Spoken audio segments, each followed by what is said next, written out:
Hi, this is Dee at Aloha Astro. Let's take a look at the forecast I've written for today's new moon in Gemini. Today is May the 22nd, 2020, and the new moon occurred exactly at 1:38 p.m. today. It is at 2 degrees and 5 minutes of the mutable air sign of Gemini. So this is the image that I chose to represent the new moon energy, and it is a painting by Van Gogh and of a couple walking through a landscape with a crescent moon. New moon in Gemini, Friday, May 22nd, emphasizes communicating and socializing as the moon and sun join together in the mutable air sign of friendly Gemini. Gemini rules the third house of early childhood education, formative ideas, imagination, local travel, neighbors, siblings, and people you connect with casually. Although Gemini is a witty air sign, it can also be naive or not interested in looking deeper if it results in a loss of fun. Don't kill my buzz. The moon and sun trine to Jupiter retrograde and Pluto in Capricorn conjunct Saturn retrograde in Aquarius indicates people are excited that the government is reopening the country and are eager to get back to social contact and travel. With the new moon occurring on a holiday weekend in the USA, you may be more active in the outer world than you have been in a while. For many of us, when we were children, we gave no thought to our parents' worries, and they did their part in caring for us and giving us a childhood that encouraged us to use our imagination and believe in things like Santa Claus. Your desire for things to be simple after the complications of COVID-19 can incline you to believe there is no longer any threat, especially if your government parent is telling you restaurants are open and you can get a haircut. Let's scroll a little bit. Mars in Pisces square to the Sun and Moon in Gemini and Mercury-Venus square to Neptune both indicate there are real physical risks in assuming all is normal. And just because someone says it is so doesn't mean it is. While Uranus in Taurus forms an impulsive and physically magnetic sextile to Mars in Pisces, and Uranus also squares Jupiter, Pluto, Saturn, be mindful and respectful of other people's boundaries. Just because some people are willing to take risks and believe they have the right to ignore suggestions for preventing the spread of a highly communicable virus, their belief does not erase the right of others to be safe and healthy. Think about how you will move forward in a society that is changing daily, and communicate with your elected officials if you have a concern. So, let's take a look at what is going on over at Planet Watcher and get a visual on where the planets are right now. So currently we find that the moon and sun are fairly active in their aspects to Pluto, Jupiter, Saturn. All these three planets are retrograde currently, and we will have Saturn and Jupiter retrograde until September. Pluto went retrograde in April. I can't recall when it goes direct, but basically restructuring of the economy and the government would be what's happening. And at this point, I know many Americans are waiting to hear what will occur with a second stimulus, the HEROES Act program that will be probably going into place. I don't know if there will be any revisions. We do have Venus retrograde right now, and it is joining Mercury, and that does square Neptune, so it may not be perfect. It may not make everybody happy because of that square, and it may be up for some revision. Hopefully it does pass and come into being for people who are struggling financially. And we've got a nice trine here between the sun and the moon and the Capricorn and Aquarius planets. And generally there would be the tendency here to look toward the authority figure or to the systems in place that are there to serve society or take care of society and expect that they're going to be doing their job. However, we do have a square going on with Mars in Pisces, and Mars in Pisces is just strange, honestly. We take the fiery energy, active fiery energy of Mars, and then it gets lost in the mist and fog and the watery energy of Pisces, the fantasy and escapism of that sign, and its worst qualities may manifest while the sun and moon are square to it, instead of the potential for acting upon making things better or beautifying, healing, and inspiring, taking action on beauty, healing, or inspiration with Mars and Pisces. We have some conflict there with the sun and the moon in Gemini, and this is where I feel like people are just not really looking at things clearly, and they're wanting to believe what they want to believe and taking their actions upon things that are not necessarily true. And with Venus retrograding, we all want to get back to easier times, simpler times, having fun, doing what we want to do. We don't like being told, no, you have to wait or you can't. So there can be some real resistance coming up to the squares that are here. And there will be people who maybe have regrets over becoming too active and returning to life as normal, when really the thing that is making life not normal hasn't gone away. So just be careful, folks, really. Don't let your desires to be able to be entertained or to get out and be social or to move a relationship along further, to basically make you take risks and put yourself in any physical harm. Slow down and think. And that is something that Gemini energy does not always do. It kind of flits around, and it's a smart sign, but it doesn't always take the time to consider, well, if I do this, then what will happen, versus if I do that, then what will happen. The mutable energy can kind of scatter. It's very imaginative and funny, and yet it doesn't always think about consequences. It's the childlike mind, and here it places a lot of trust in the government. Oh, why would the government not want what is best for me? That childlike innocence of trusting in a parent. And I think the best use of the energy here is to communicate to the people who are in positions of power and authority what your particular needs are, from the level of how do you move ahead, not just, oh, I miss going to restaurants or getting my hair cut or my nails done, but how do I pay my bills next month? How do I, advance in my business, or how do I hold on to my unemployment if I can't work? These are real concerns. The dangling of, oh, you can go out there and be entertained or have fun, is not answering the bigger issues or the bigger problems. And we still have some ability to look at our financial condition on an individual level, while we have individually and in terms of the economy, the market, and our needs, with the Mars and Uranus sextile. And we can change our habits and routines. We can learn new ways of using resources.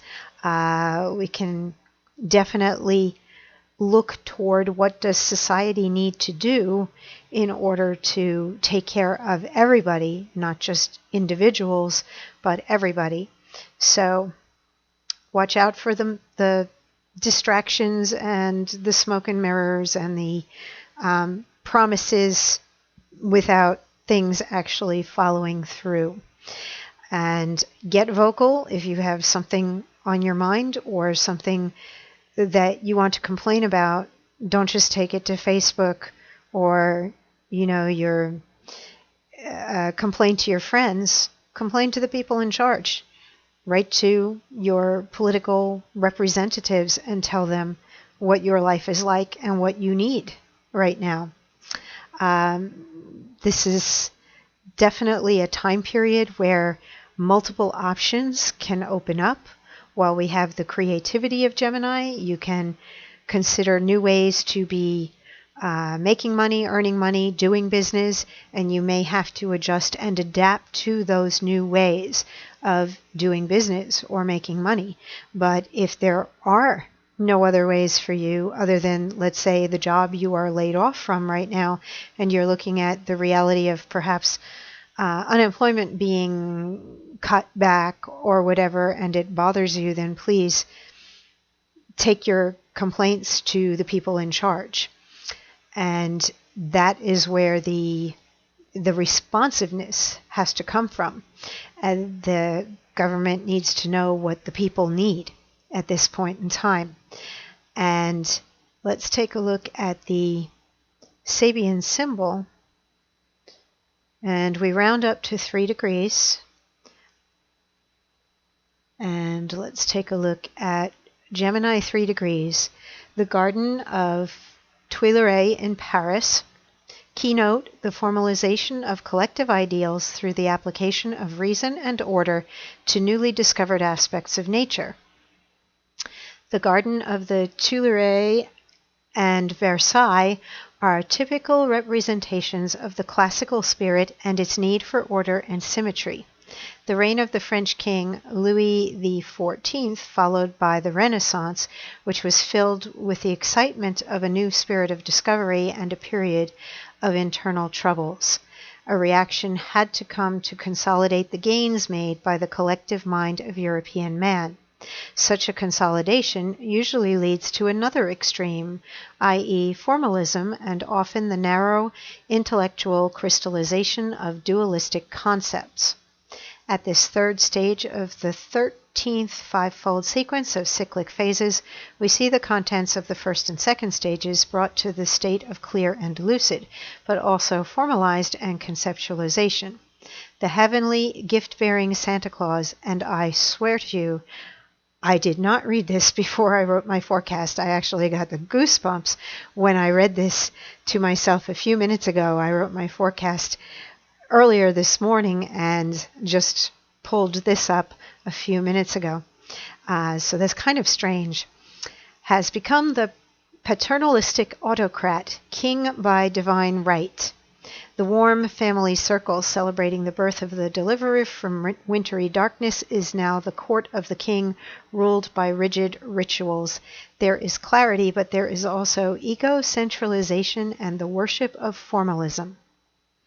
I think a lot of people we're definitely seeing the duality, and the Gemini season is going to really bring that out, where everybody who has a soapbox to stand up on is going to be giving their opinion about wear a mask, don't wear a mask, their rights to do this or do that. And basically we're looking toward what is going on with our culture, our economy, our government, the needs of society, beyond that, nature, and I don't think anybody can deny that the time out that we've had as a result of the quarantining because of COVID-19 has actually benefited the overall health of the planet. So the planet is definitely doing better. Possibly as the planet improves, the virus will go dormant or fade, and we can get back to life kind of like normal. But I do not think we're going to return to the type of form and structure that we had before. I think it will be tried, and I think everybody's going to try to go back to normal, and that we're going to find that does not work. And by the time we get into September, October, November, and we head toward both Jupiter and Saturn entering Aquarius at the beginning of 2021 and joining each other in the end of December and the beginning of January, we're going to be seeing something new emerge as those planets move into Aquarius and no longer backtrack into the old school Capricorn energy. So society is going through some real upheaval at the moment, and I can't even begin to predict astrologically what may occur. I do think that June is going to possibly see a second wave in the United States. I know China is already seeing second wave. When we get to June and we have even more stuff, even more stuff, we'll still be under a lot of retrograde energy. Plus, we're going to have an eclipse, 2 eclipses. It's an eclipse month. Mercury will be doing its retrograde stuff as well. The third week of June, we still have Venus retrograde for part of it, and it overlaps with Mercury going retrograde and Neptune as well. So I do think by the third week in June, it's going to be rather serious, and possibly second wave numbers are going to impress upon society and the government that we have to look at the long term and assume it isn't going to go back to normal, that the let's pretend it is right now is not really the answer.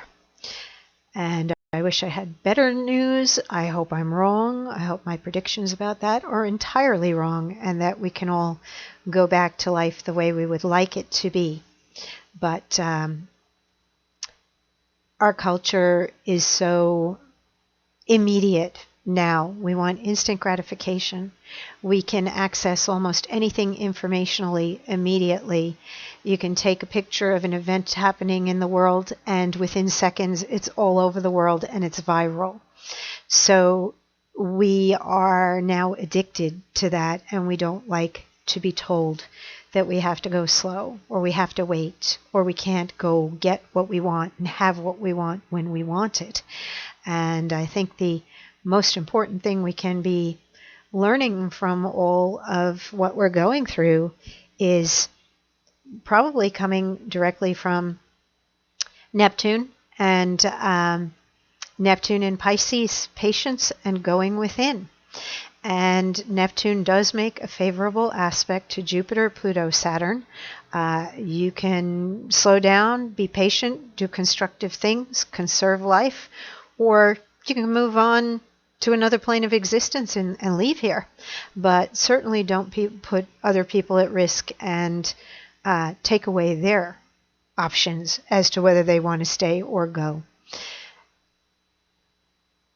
If you are interested in having a recording that looks at what's going on in your own natal chart, I have that right here on my front page at alohaastro.com. I am available for live appointments, the schedule appointment button at the top. And I do hope that you stay safe and healthy until we meet again at the full moon. Take care.